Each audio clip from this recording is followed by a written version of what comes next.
Mr. President. Senator from Texas. Mr. President, I have, are we in a quorum call? No. Thank you, Mr. President.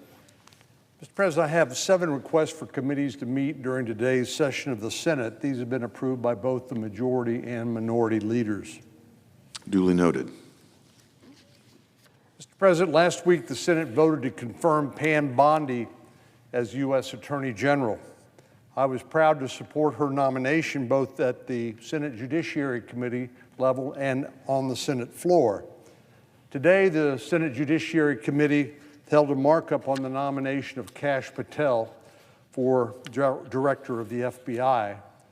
Likewise, I was happy to support his nomination in committee, and I look forward to supporting him here on the Senate floor as soon as that vote comes before us.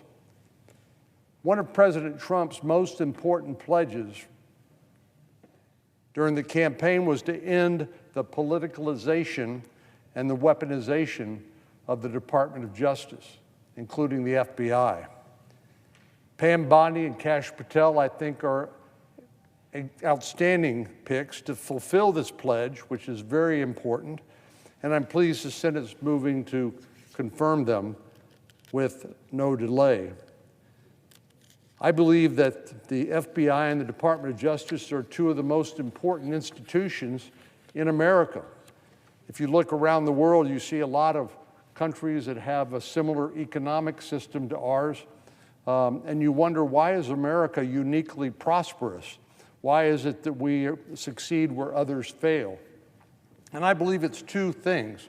One is our independent judiciary, and secondly, our institutions of justice, like the FBI and the Department of Justice, who are supposed to discharge their responsibilities without regard to politics and without regard to the sort of activities we've seen in recent years. We know that both of these individuals, Mr. Patel and Ms. Bondi, have their work cut out for them. The mission of the Department of Justice, after all, is to uphold the rule of law, to keep the country safe, and to protect civil rights. The FBI's mission is to protect the American people and to uphold the Constitution of the United States. Under the Biden administration, and even before that, the Department of Justice and the FBI has failed to achieve those noble and worthy goals. Of course, back to even during President Trump's first term of office, there was the infamous Crossfire hurricane FBI investigation.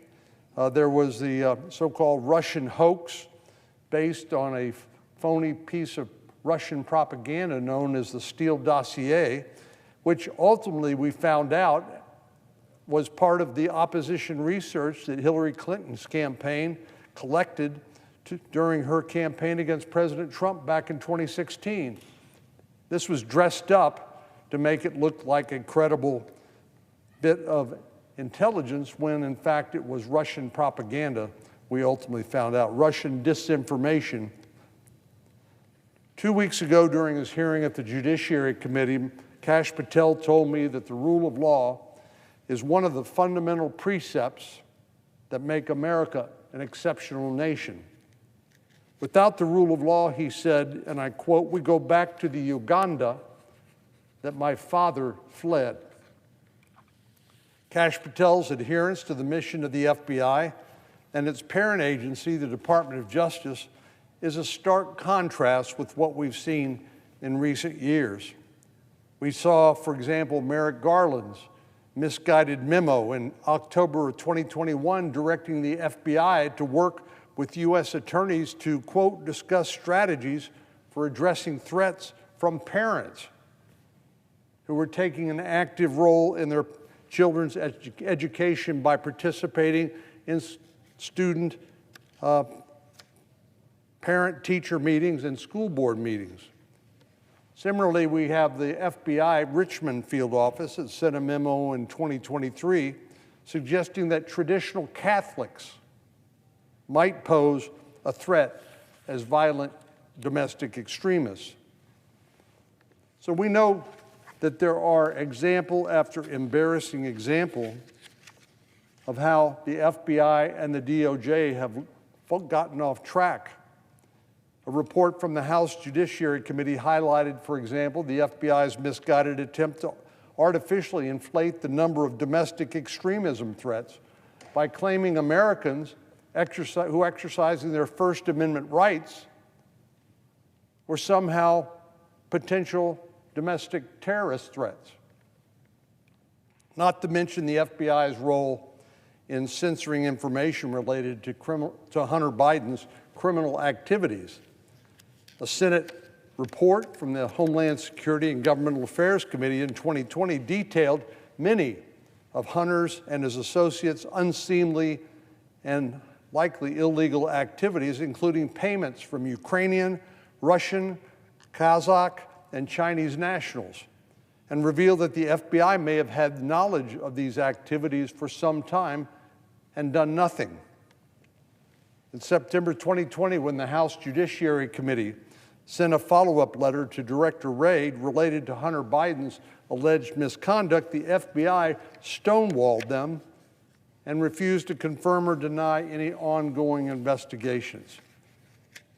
I know that's a common response by the FBI, where they're not going to talk about ongoing investigations, and certainly we understand that as a routine matter, there shouldn't be any sort of interference in ongoing investigations. But Congress has a unique constitutional role of oversight, and essentially what Director Wray was saying, he wasn't willing to give the Congress as an oversight body the information we need in order to do our job.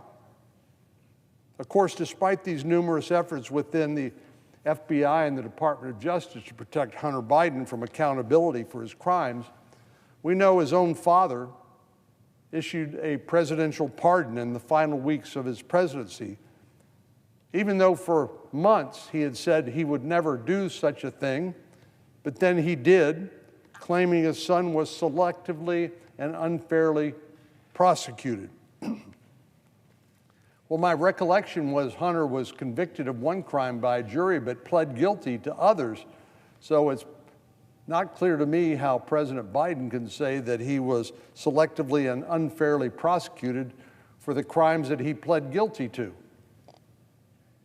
It's hard to imagine thinking someone was unfairly targeted when the entire government, all the government agencies involved, did everything they can to assist the Biden family and to protect that person from justice. Well, it's no surprise that the American people were upset and even outraged by this.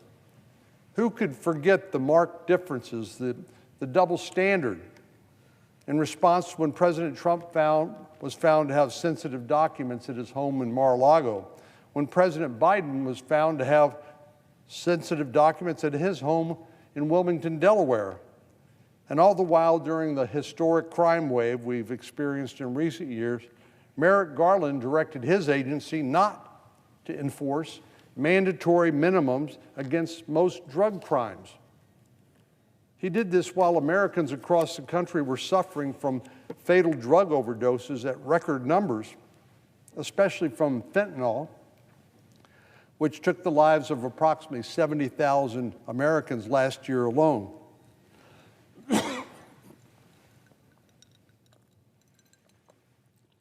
The result of all of these abuses of authority has been a loss of trust and confidence by the American people in these important institutions, the FBI and the Department of Justice.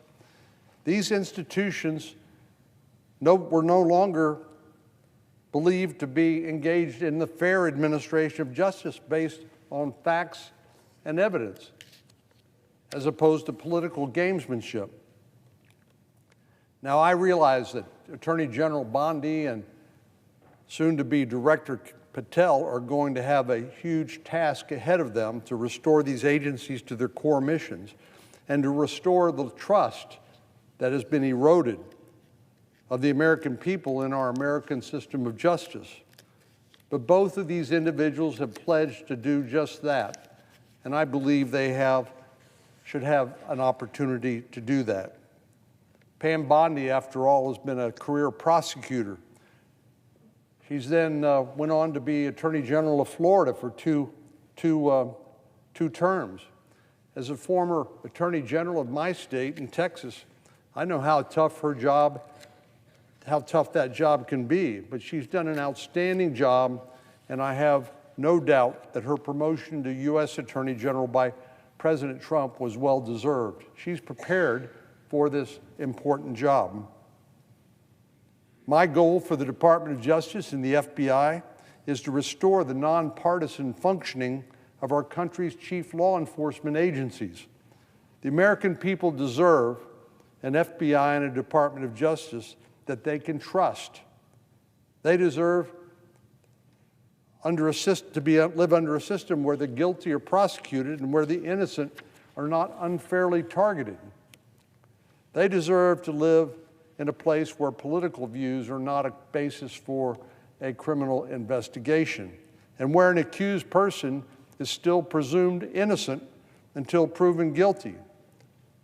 In short, we need a Department of Justice that will deal out justice even-handedly, without fear or favor.